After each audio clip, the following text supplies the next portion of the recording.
Who were the mixed multitude in the book of Numbers, chapter 11? Were these Egyptians or members of other nations who were called mixed? And if these were in fact from other nations, what I find a bit disturbing is that they were put on the outskirts of Israel and not allowed to enter the fold. Is there some exclusivity that we're seeing here, or is there any preference going on? Thank you. Thank you for this question. It's a good question. This is the case where translators were influenced by tradition more than the meaning of the word and the biblical context. So it is a good example which prompts us to always check the word and even different translations, and especially the context. Context, they say, is everything. So let us just read verses 1 and verses 4 of Numbers chapter 11, which passage you are referring to. The text we're going to read from is from the New King James Version. Now when the people complained, it displeased the Lord, for the Lord heard it, and his anger was aroused. So the fire of the Lord burned among them and consumed some on the outskirts of the camp. Now the mixed multitude who were among them yielded to intense craving. So the children of Israel also wept again and said, "Who will give us meat to eat?" See, the problem is situated in the words mixed multitude, which is one word in the Hebrew, asafsuf. But rendering this word as mixed multitude is more an interpretation than a translation. The translators assume that those who were responsible for the problems in this part of the Exodus were part of a group of a mixed race people which were following Israel. This translation is given by the King James Version, the ASV, the Authorized Standard Version, even the Darby. For those who promote the KJV, the King James Version, there are so many good things in the KJV and the New King James Version, but they have their faults and shortcomings. Other translations have rendered the word asafsuf properly by the English word rabble, which is a gang or a mob. Translations such as the NASB or the ESV and even the NIV render the word rabble, and this is what the Hebrew word actually means, a group of people, without saying it is formed by strangers. But why did they choose to translate this Hebrew word asafsuf by mixed multitude?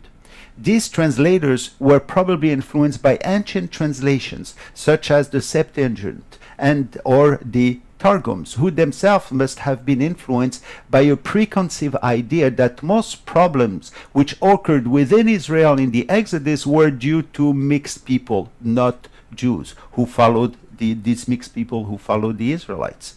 Both the Septuagint and the Greek translation that is the Greek translation, and the Targum, the Aramaic translation, both preceding the time of Yeshua, translated this word by mixed multitude, and so other followed. But if you examine the word and the context, the identity of those who cause problems are revealed to us. While the word asafsuf simply means a group of people, the context shows that it was not there was not a good group of people, but surely not one of mixed race or of Egyptian who decided to follow Israel. We find this word mentioned in one of the texts of the Dead Sea Scroll found in the Qumran. These were written at about the same time as the Targum and the Septuagint. This is what is written. They say that the men of Belial and the Asafsuf, here the Asafsuf is taken to designate some who complained, that is, the complainers. Belial was another name for Satan, and these complainers were put alongside Satan. Who then were these people?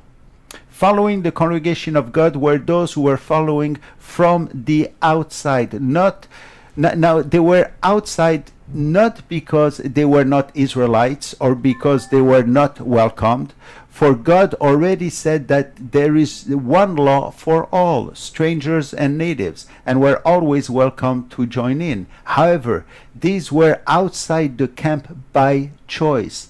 They could not really agree with God and the people.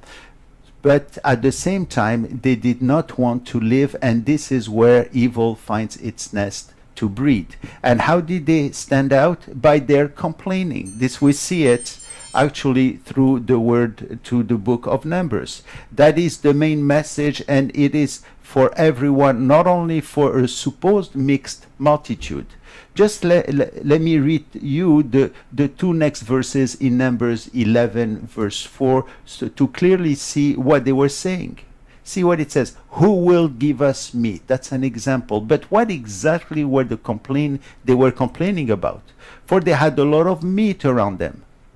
That is, that they had a lot of cattle.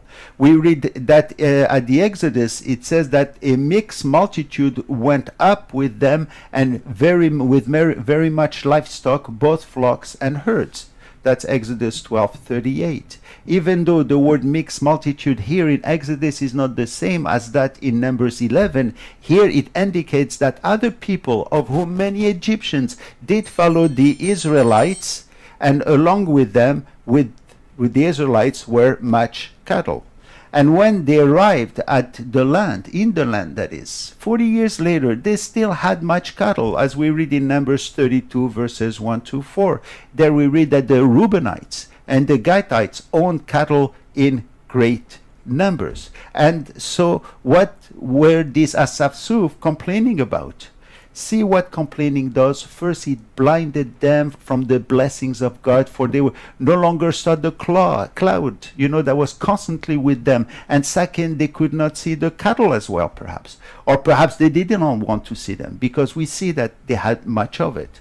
Hard to figure out what they wanted. They had already forgotten that the reason they left Egypt was because they were slaves there. See how our thoughts can play tricks on us when we are away from God, and what results are complaining and complaining. So while it may not appear like a big deal to have written or mistranslated a word, but at the end it changes the whole text and the message in it, and accused an imaginary, or that is brought out an imaginary mixed multitude to have caused much of the problems, when it was the people within Israel who were responsible. This is why it takes a long time to prepare a study. Even the translations need to be compared. It's good to have many different translations with us in order to get a good idea of what the text says.